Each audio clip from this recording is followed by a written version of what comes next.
Are you looking to lower the dose of your sleep medication, but you're concerned about it causing an insomnia episode? Or maybe you have lowered your sleep medication dose and you might be in an insomnia episode right now? If so, this is the perfect video for you. In this video, we're going to be clarifying what exactly is going on here and how to handle it. My goal here is to give you a more peaceful headspace and, of course, better sleep. I highly recommend sticking around for the whole video. It's going to make all this land better. So let's get into it. Hi, my name is John. I'm an insomnia coach. I suffered from chronic insomnia for over 7 years, and now I help other people overcome their own insomnia when sleep hygiene, medication, or CBTI don't. For starters, I need to make it clear that everything we talk about here is not medical advice. If you're thinking about quitting your medication or lowering your dosage, I would highly recommend you please speak with your doctor first. Now, assuming you have already done that and they give you the go-ahead to lower your medication safely, we can go over what I think would be helpful in the context of insomnia. So let's go over how this video is going to be structured. First, we're going to be going over big picture, what sleeping pills do, how coming off a sleeping pill can lead to a sleep disruption, how we typically react, common ways in which we lower medication, what to do instead, and there's going to be a bonus section at the end, the positive sides of no longer taking medications in the context of insomnia. So first we're going to go over big picture what sleeping pills do. Again, I'm not a medical expert, but it seems like it's accurate enough to say that at a high level, these pills work by sedating us, by reducing parts of the nervous system that keep us alert. That is why they can be attractive for someone with insomnia. It makes sense for someone, if someone felt particularly anxious around losing sleep, that muffling their anxiety or other aspects of their nervous system in some way can be helpful. I did the same thing with trazodone when I was going through insomnia.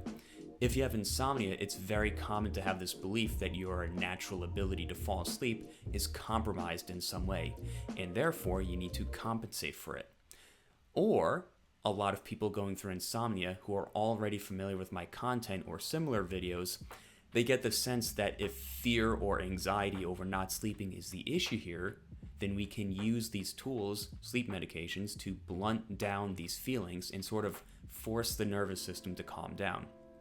Again, I can't stress this enough, I'm really out of my element here regarding how sleeping pills work exactly at a technical level, but at a high level, and after doing my own research, it seems like a fair assessment to say of what these sleeping pills do at a high level.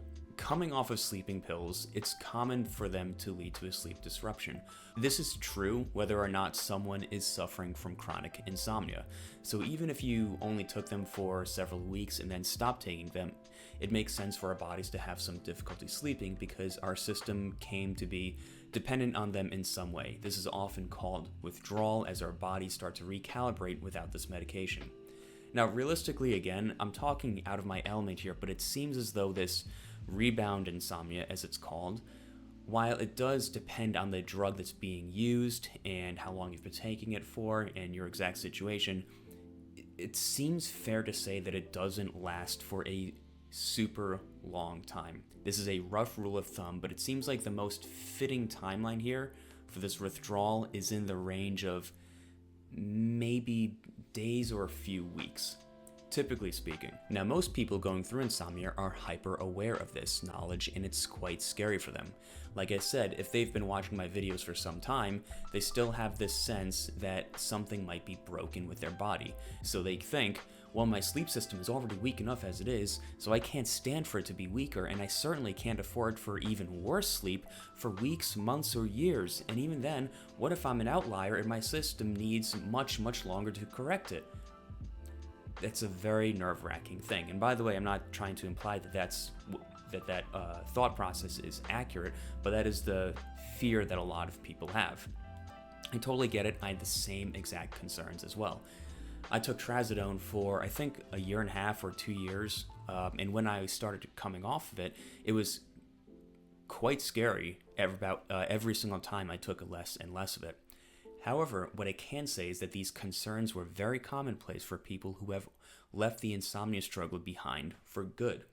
These were ordinary people who, just like you, had the same exact concerns, fears, and worries about not getting sleep, and they were able to get better and better sleep to the point of being completely recovered while getting off of whatever medication they were relying on. And I want to emphasize this some more by going over some common strategies that people will employ while they are in the process of weaning off their medication, so you don't feel isolated, because chances are there's a good chance you might be doing one of these. And to preface this, I don't want to say that these are inherently good or bad, but I still want to take a moment to showcase them to help show you that you're not alone. After I go through these, I want to highlight what I think is a more helpful way to look at the situation, which actually addresses all of these coping strategies.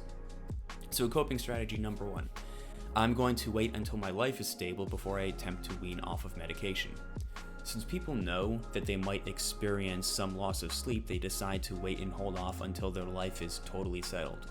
I have a lot going on at work right now, and I can't do with a loss of sleep in the near future. So I'm going to wait until everything is just right, and then I'm going to start weaning off the medication. Coping situation number 2, I'm going to write out my tapering routine for the next few days, weeks, or months so I don't have to plan it out. Coping strategy number 3, I took a little bit less medication, and then I had a speed bump, which is, for those of you new here, is when your insomnia flares up for a period. And then I got scared and I got back on the original medication dose. Number 4, I take off some medication and I pick up a safer supplement instead, one that probably isn't as taxing on my body. A lot of people going through insomnia, a lot of people who rely on these sleeping pills aren't really crazy about the side effects, so maybe if they're, for example, taking Ambien, a lot of people have concerns about the safety of Ambien, so they might be taking less of that, and they might compensate for it by taking more melatonin or L-theanine or magnesium, whichever one it is. Now, at a high level, all these coping strategies, they all stem from the same concern. I'm concerned about losing sleep, and this flares up our hyperarousal. So, let's go to the next section. What to do instead? This is why you came here in the first place, after all. Usually people expect me to address this issue by suggesting a specific course of action, maybe something sleep hygiene, like, for example, have this holistic drink, it's loaded with all these good vitamins that naturally calm down the nervous system, or do this 5-3-1 breathing, or whatever it is. However, it's not really that we need to take any particular action. What's more helpful here is to instead learn about the differences of sleep disruption and insomnia. I think it's very helpful to look at sleep disruption and insomnia as two different things here. Although they objectively look the same in the sense that we're losing sleep in both of these situations, the causes of them are very different. Sleep disruption. As far as sleep disruption goes, we all experience that at some point in our lives. There are countless reasons for having sleep disruption. Maybe we become a new parent, or it's too hot, or we have food poisoning. But that's not what insomnia is. Insomnia is when we've developed a strong aversion to losing sleep.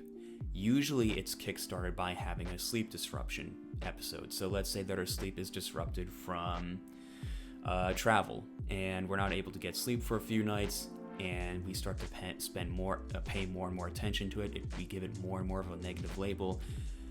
We start putting in more effort to make sleep happen, and then the insomnia becomes its own self-perpetuated process that is disconnected from the original sleep disruption. Insomnia is when we've developed a strong aversion to losing sleep. This usually looks like fear, but it can also be anger, frustration, or even a mild annoyance. I know that sounds kind of woo-woo, but the reason why that's important is because if we've assigned a big label of losing sleep as a threat, then by definition, if we are awake at nighttime, we are in a dangerous situation. Imagine if you knew you were going to be locked in a cage with a tiger at 10:30 tonight. You probably wouldn't feel a sense of sleepiness as we get closer and closer to that time. And by the time that you're actually in bed, forget about it. You're going to be completely wired. The reason why it's important is because it's going to be hard for us to fall asleep if we're in a state of danger, or if we believe that we are in a state of danger. And our brains try not to let us fall asleep if we're in a state of danger, because then it wouldn't be doing its job. It's trying to keep us safe. Usually, alertness is very helpful when we're in a dangerous situation. What's much more helpful here is to slowly relearn that nighttime wakefulness isn't a threat, or at the very least, not nearly as much of a threat as we have made it out to be. So anything that reinforces that notion of being awake at night is a threat is not going to be helpful. It's not helpful to keep telling our brain, this is the worst thing ever, and we need to fight and strategize and plan our way around it. For me personally, what was helpful regarding medication was to take less of it whenever it felt right. It was very casual. I didn't go out of my way to plan it. I didn't make a big deal about it. If we do it casually, that reinforces the idea that not a whole lot is at stake. If conversely, if I was in a dangerous situation, I for sure would plan and strategize and get ready for action. However, this is not that though. I'm only getting ready for bed. Now for that bonus section, the positive sides of no longer taking medications. This is more so in terms of psychology and not so much any physiological aspects of it. What's great about not taking medications any longer is that I don't have to play that super exhausting game where I have to figure out every single day how much am I supposed to take tonight. Should I take 25 milligrams or 50 milligrams? Should I cycle on and cycle off? Am I developing a tolerance? Should I try out a different sleep medication?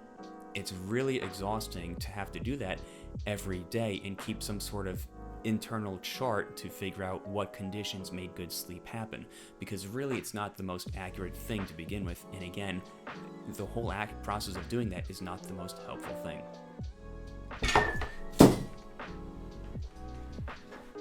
Whoops. It's not helpful because, again, if we're keeping track of something about our sleep, when we're dealing with insomnia, it's almost always because we believe that it's a threatening thing. So we feel the need that we have to be hyper vigilant about it. I hope this was helpful for you. If it was, please do the usual like, comment, subscribe stuff. Here at Insomnia to Peace, I provide coaching services to people looking to overcome their insomnia for good.